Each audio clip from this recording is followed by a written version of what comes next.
Break के बाद आपका एक नई जिंदगी में फिर से स्वागत है और अभी भी पास्टर सिद्दीकी हमारे साथ है। पास्टर, आपने ब्रेक पर जाने से पहले हमें बताया था कि आप परमेश्वर के अस्तित्व में विश्वास रखते हैं, लेकिन मैं आपसे पूछना चाहूंगी कि आपसे, हमसे और सभी लोगों से परमेश्वर क्या चाहते हैं? अगर हम बाइबल पढ़ें तो हमें ये मालूम चलता है कि परमेश्वर ने जब सारी चीजें बना ली तो उसने एक बात कही कि आओ हम मनुष्य को अपनी समानता में बनाएं और वो हमारे जैसे हों। और इसके बाद में जब उसने मनुष्य को बना लिया तो हर शाम में वो उस मनुष्य के साथ में जिसको उसने बनाया था सहभागिता रखने के लिए आता था।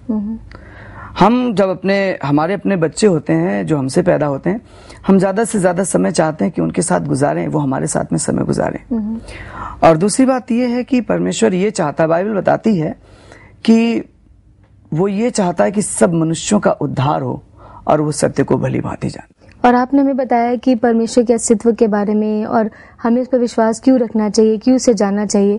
लेकिन जो एक अहम सवाल ये उठता है कि परमेश्वर कौन है, उसके बारे में हमें जरूर कुछ बताएं। बाइबल में लिखा है कि परमेश्वर को किसी ने नहीं देखा, परंतु इकलौता पुत्र जो पिता की गोद में है उसने उसे प्रकट किया। तो हम यीशु मसीह में परमेश्वर को देखते हैं। बिल्कुल। क्योंकि जो जो चीजें परमेश्वर में पाई जाती हैं, जो जो उसकी खासियतें हैं, वो खुदावंद यीशु मसीह में दिखाई देती हैं। जो प्रेम है, जो दया है, जो तरस है, जो केयर है, जो वो लोगों की चिंता करता था, एक एक व्यक्ति की उसने चिंता करी। और आज भी परमेश्वर एक एक व्यक्ति की चिंता करता है। और इसलिए हम जब यीशु मसीह को देखते हैं तो हमें दिखाई देता है कि उसमें परमेश्वर। एक दिन फिलिप्पुस ने कहा कि हमें दिखा दे, तो यीशु ने कहा जिसने मुझे देखा उसने परमेश्वर को देखा है। और उसने कहा मैं और पिता एक हैं। तो यीशु मसीह परमेश्वर का प्रतिरूप है। और जब हम यीशु मसीह को जानने लगते हैं तो हम पिता को भी जान जाते हैं। जैसे हम किसी बेटे के पास पहुंचते हैं तो अमूमन अपने उसके बाप को हम जान जाते हैं। जी पास्टर, आपने हमें बताया कि हमारा परमेश्वर सर्वशक्तिमान है, तो हमें ये बताएं कि इस सर्वशक्तिमान परमेश्वर को हम कैसे जान सकते हैं? हम विश्वास करने के द्वारा जान सकते हैं, उसकी सुनने के द्वारा जान सकते हैं, उसके बारे में और मालूम करके जान सकते हैं, उसके नजदीक आकर के जान सकते हैं। जैसे बाइबल में लिखा है कि विश्वास सुनने से और सुनना मसीह के वचन से होता है। जब हम किसी के बारे में सुनते हैं, हमें विश्वास होता है और हम फिर धीमे धीमे हम उस व्यक्ति को जानने लगते हैं। दूसरी बात है कि एक फ्रेज है अंग्रेजी में, a man is known by his words. हम परमेश्वर को उसके वचन के द्वारा जान सकते हैं। When we read the Bible, जब हम परमेश्वर के वचन को पढ़ते हैं तो धीमे धीमे हमें पता चलने लगता है कि परमेश्वर ऐसा है, परमेश्वर ऐसा है। और इसलिए परमेश्वर को जानने के लिए उसके वचन को पढ़ना जरूरी है, उसके वचन को सुनना जरूरी है, उसकी आज्ञाओं को मानना जरूरी है। यीशु मसीह ने एक दिन कहा कि मेरा वचन मेरा नहीं वरन भेजने वाले का है, और जो भी मेरे बारे में जानना चाहता है वो इस वचन को पढ़ करके देख ले, मैं अपनी ओर से कहता हूं या ये परमेश्वर की ओर से। तो ये वचन जो हमारे पास में है, हम इसके द्वारा जान पाते हैं कि परमेश्वर है। बिल्कुल। और हम उसके बारे में और अधिक जान पाते हैं। बाइबल में लिखा है कि एक दिन कुछ लोग उसे जानना चाह रहे थे और उन्होंने पूछा तुम कहाँ रहते हो, यीशु मसीह से कहा। तो उसने कहा चलो तो देख लोगे। अगर हम परमेश्वर के वचन के अनुसार चलना शुरू करेंगे तो हमें धीमे धीमे पता चलने लगेगा कि परमेश्वर कौन है। बिल्कुल, जैसे हमारे रोजाना भोजन के लिए हमें खाने की आवश्यकता होती है, उसी प्रकार एक आत्मिक भोजन के लिए परमेश्वर के दिए हुए वचन को पढ़ना बहुत जरूरी है हमारे जीवनों में। बिल्कुल जरूरी है। दाऊद ने तो इस तरीके से कहा है कि तेरा वचन मेरे पांव के लिए दीपक और मेरे राह के लिए उजाला है। उसने कहा कि परमेश्वर का वचन मेरे लिए आंख की पुतली के समान है। आप सोचिए, अगर मेरे पास आंख की पुतली ना हो तो क्या मैं चल सकूंगा? मेरे पास रोशनी ना हो तो एक कदम नहीं बढ़ सकता हूं मैं।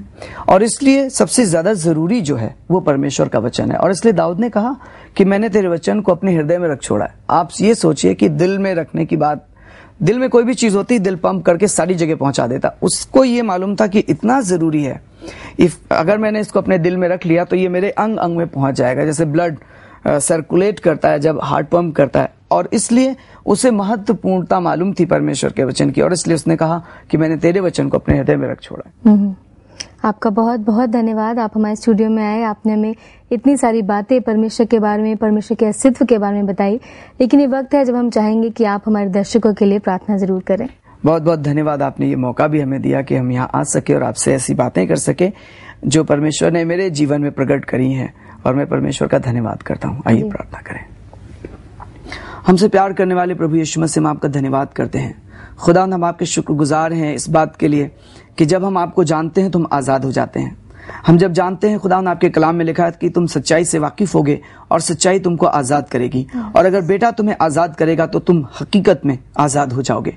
आज दुआ करना चाहते हैं खुदावंद जितने लोग इस प्रोग्राम को देख रहे हैं और सुन रहे हैं और जिनके पास प्रॉब्लम्स हैं, जो भटक गए हैं राह से, जिनके पास कोई पुरसाने हाल नहीं है, जिनके पास कोई रोशनी नहीं है, जिनके पास में कोई चारा नहीं, जिनके पास में कोई रास्ता नहीं है, हम तुझसे प्रार्थना करना चाहते हैं खुदावंद कि वो तुझे जान सकें और हमेशा की जिंदगी को हासिल कर सकें। जो भटक गए हैं, जिन्होंने अपनी जिंदगी को नष्ट कर डाला है, आज तुझसे दुआ करना चाहते हैं खुदावंद अपने हाथ को बढ़ा और उन लोगों तक तेरा सामर्थी हाथ पहुंच सके, तेरा कुद्दूस हाथ पहुंच सके, तेरा कादिर मुतलक हाथ पहुंच सके। और खुदावंद आज के दिन बहुत से लोग तेरे बेटे खुदावंद यीशु मसीह के नाम में आजाद किए जाएं, उनके बंधन तोड़े जाएं, उन्हें शिफा मिले। जैसे तूने आज से बहुत साल पहले मेरी जिंदगी में बड़ा काम किया, तूने मुझे निजात दी, तूने मुझे बताया कि तू सच्चा खुदा है, तू हकीकत है, तू राह है और तू जिंदगी है, और तेरे वसीले से मैंने जिंदगी हासिल करी है। और आज वापस मानी तुझसे दुआ करना चाहते हैं वो लोग जिन्होंने सुना है और जो हमारे साथ दुआ कर रहे हैं, उनके लिए दुआ करते हैं। पवित्र आत्मा उनके साथ, रूह कुद्दूस उनकी मदद कर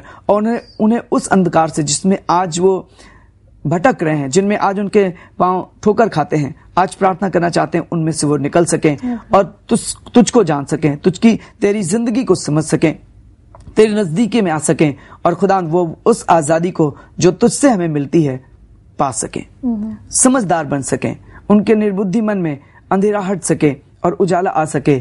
और खुदा तेरा कलाम उनके राह के लिए दीपक और उनके पांव के लिए उजाला ठहरने वाला हो सके। और खुदा वो फिर कभी नष्ट ना हो। तेरे कलाम में लिखा है जो मेरे पीछे चलेगा वो कभी अंधकार में नहीं होगा और हमेशा की जिंदगी पाएगा। आज खुदा उनकी जिंदगी एक नई जिंदगी की शुरुआत हो, उनकी जिंदगी में एक नया नूर आने पाए, उनकी जिंदगी तुझ जैसे जिंदा और कादिर मतलब खुदा को जान सकें। खुदा यीशु मसीह के नाम से मांगते हैं, आमीन आमीन।